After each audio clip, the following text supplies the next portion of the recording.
2021년 8월 5일 오늘 새벽 말씀은 사사기 1장 22절에서 36절까지의 말씀입니다.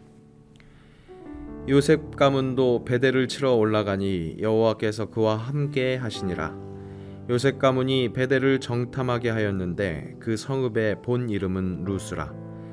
정탐꾼들이 그 성읍에서 한 사람이 나오는 것을 보고 그에게 이르되 청하노니 이 성읍의 입구를 우리에게 보이라.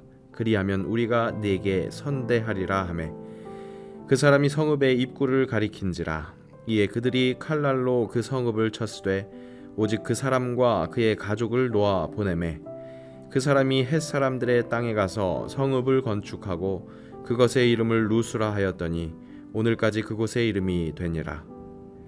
므낫세가 베스안과 그에 딸린 마을들의 주민과 다아낙과 그에 딸린 마을들의 주민과 돌과 그에 딸린 마을들의 주민과 이블루암과 그에 딸린 마을들의 주민과 무깃도와 그에 딸린 마을들의 주민들을 쫓아내지 못하매 가나안 족속이 결심하고 그 땅에 거주하였더니 이스라엘이 강성한 후에야 가나안 족속에게 노역을 시켰고 다 쫓아내지 아니하였더라.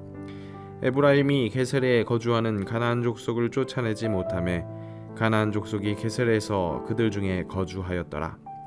스불론은 기드론 주민과 나할롤 주민을 쫓아내지 못하였으므로 가나안 족속이 그들 중에 거주하면서 노역을 하였더라. 아셀이 악고 주민과 시돈 주민과 알랍과 악십과 헬바와 아빅과 르홉 주민을 쫓아내지 못하고 아셀 족속이 그 땅의 주민 가나안 족속 가운데 거주하였으니 이는 그들을 쫓아내지 못함이었더라. 납달리는 벳세메스 주민과 벳아낫 주민을 쫓아내지 못하고 그 땅의 주민 가나안 족속 가운데 거주하였으나 벳세메스와 벳아낫 주민들이 그들에게 노역을 하였더라. 아모리 족속이 단 자손을 산지로 몰아넣고 골짜기에 내려오기를 용납하지 아니하였으며 결심하고 헤레스 산과 아얄론과 사알빔에 거주하였더니 요셉의 가문의 힘이 강성함에 아모리 족속이 마침내는 노역을 하였으며 아모리 족속의 경계는 아그랍빔 비탈의 바위부터 위쪽이었더라. 천하 만사가 다 때가 있습니다. 인생의 고비고비 그 모든 때때를 열거한 전도서 3장에는 이런 때도 포함하고 있습니다.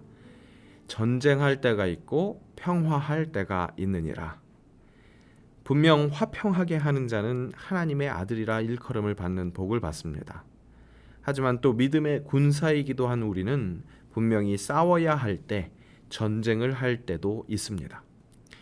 선악의 유일한 기준 되시는 하나님께서 악이라고 말씀하시며 그것과 혼합되지 말라고 하시는 것이라면 반드시 싸워야 할 것입니다. 기독교 신앙인에게 있어서 싸움이 참 중요하다고 강조하면서 잔 찰스 라일은 이렇게 이야기했습니다. 수많은 자칭 기독교인들이 일요일마다 교회와 예배당에 나간다. 그들의 이름은 세례자 명부에 올라있다. 그들은 사는 동안 기독교인으로 간주되고 기독교식으로 혼례를 치르고 죽어서도 기독교인으로 묻힌다. 그러나 그들의 신앙에는 싸움이 전혀 보이지 않는다. 그들은 영적 전투, 수고, 충돌, 자아부인, 경계, 교전을 그야말로 전혀 모른다. 이런 기독교는 성경의 기독교가 아니다. 그것은 주 예수께서 세우시고 그분의 사도들이 전한 신앙이 아니다. 참된 기독교는 싸움이다. 오늘 본문의 이스라엘도 분명 싸워야 할 때로 보이는 때에 싸우지 못하고 있습니다. 우유부단한 모습을 보이고 있습니다. 오늘날을 살아가는 우리도 이들을 거울 삼아서 우리의 자세를 가다듬어야 하겠습니다. 본문은 각 지파의 기업에 따른 정착지들을 소개합니다. 더불어 그 땅에 이미 살고 있는 거주민들도 확인합니다. 이스라엘 각 지파들은 어떻게 보면 굴러온 돌입니다. 그 입장에서 어쩌면 이 거주하고 있는 자들과 함께 섞이는 것, 그렇게 정착하는 것만으로도 감사하게 여길 수 있을지도 모르겠습니다.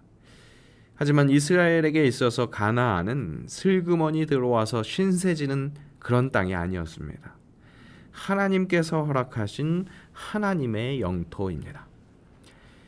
이스라엘 출애굽의 주된 목적은 하나님을 예배하기 위함이었습니다. 거룩하신 하나님과 교제하는 것, 그렇게 거룩해져 가기 위한 출애굽 여정이었고, 그것은 가나안이라는 목적지를 향한 것이었습니다. 출애굽기를 통해서 우리가 확인했듯이 그 과정을 통해서 거룩은 결국 하나님의 말씀에 순종하는 것이었습니다. 그리고 결국 목적지인 이 가나안에 도착해서 허락된 이 순종해야 할 하나님의 말씀은 그 거주민을 온전하게 몰아내라는 명령이었습니다. 그 이유는 다른 것이 아니었습니다.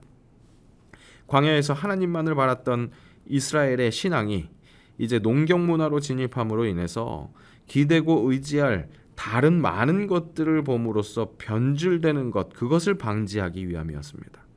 그 땅의 거주민들이 그렇게 하나님이 아닌 다른 것들을 많이 공유해 줄 것이 뻔했기 때문이었습니다.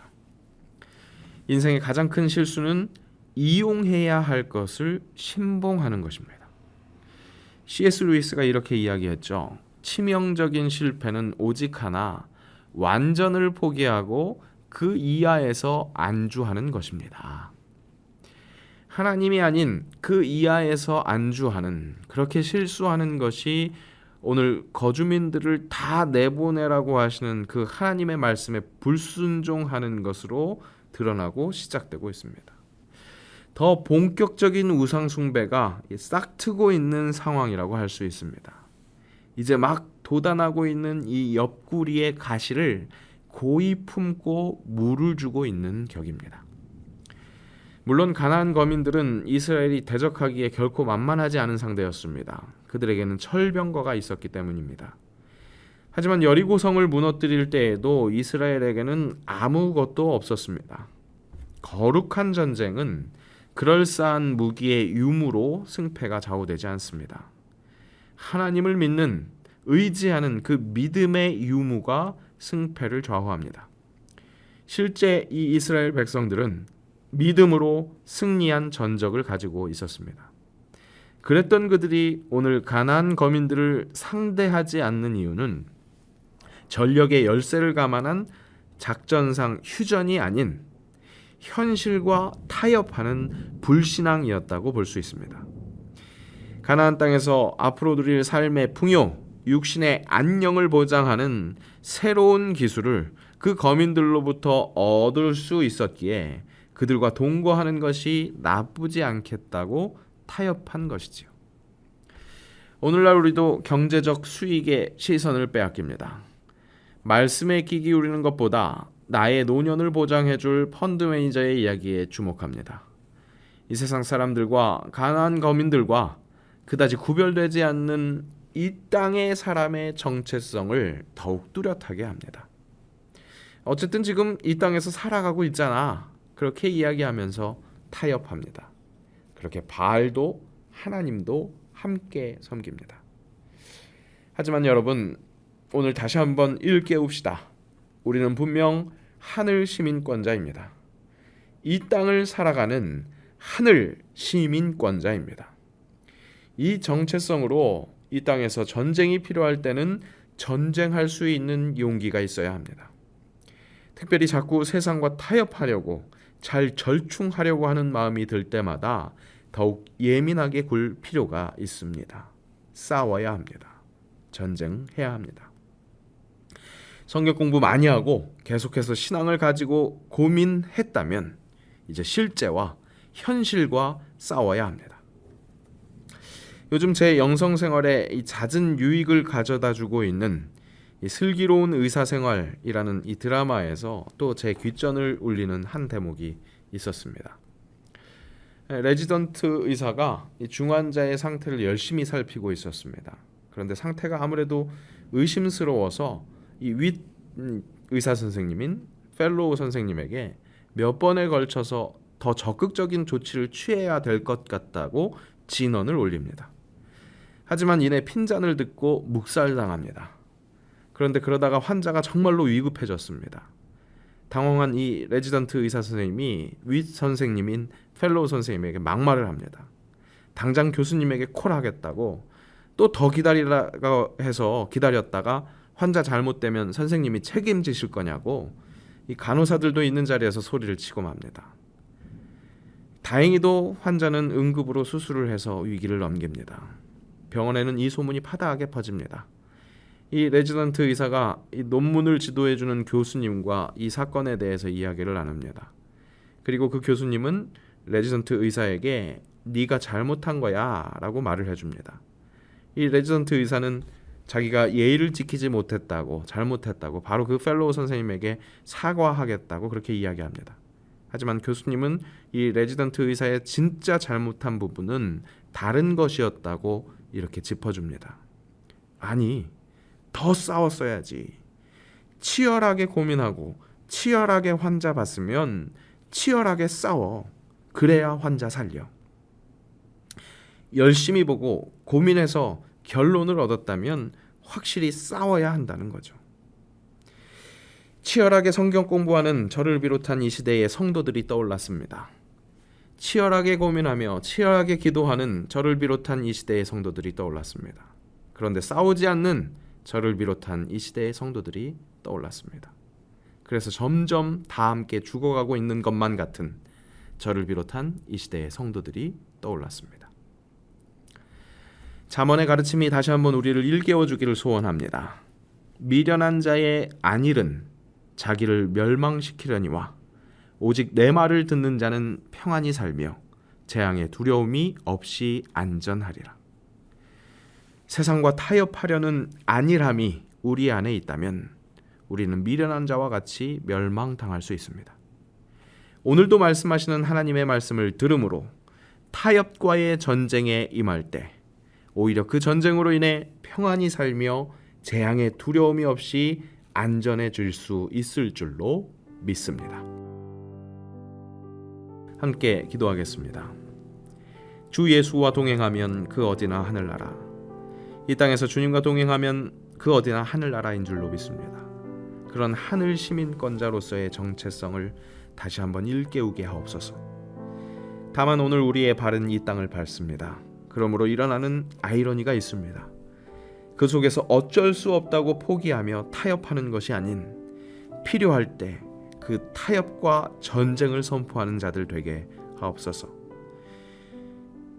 미련한 자의 안위를 품지 않게 하시고 오직 하나님의 말씀을 품게 하옵소서. 그래서 확실히 싸움이 전쟁이 필요할 때는 넉넉하게 싸워내는 주의 군사로 삼아 주옵소서.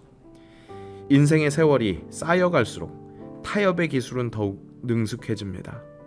그것을 경계하게 하시고 아침마다 새롭게 늘 새롭게 일깨우고 다짐하는 깨어있는 자 되게 하옵소서. 항상 초심을 향하는 새벽 이슬 같은 영적 청년들 되게 하옵소서. 예수님의 이름으로 기도합니다. 아멘. 예수 그리스도 그 이름은 능력이 있습니다. 그 이름을 높여드리며 승축합시다.